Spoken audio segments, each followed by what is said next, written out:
Hi, it's Dr. Linda Papadopoulos here, psychologist and Internet Matters ambassador. Now, today's question for Therapy Thursday is how can we help our kids be more media savvy and think more critically when they're navigating the online world? Now, this is a brilliant question. The first thing that I would say is get them to think about the source.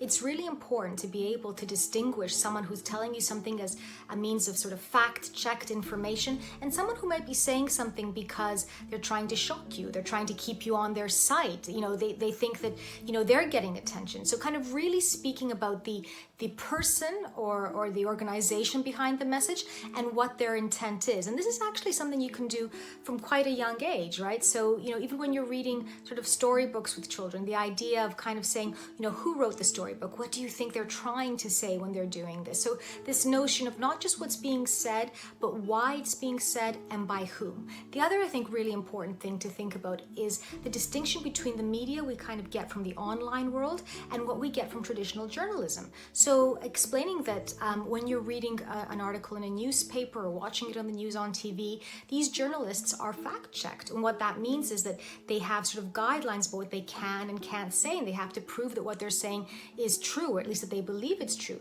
On the online world, this is not the same, of course, because anyone can kind of have this presence. So they might be saying information that they think is true that may not be true, or in fact, they may be saying things that aren't true at all. So I think having these discussions with your kids early and often is a great way to get them to be prepared, not just from what they see around them in the world generally, but especially in the online world.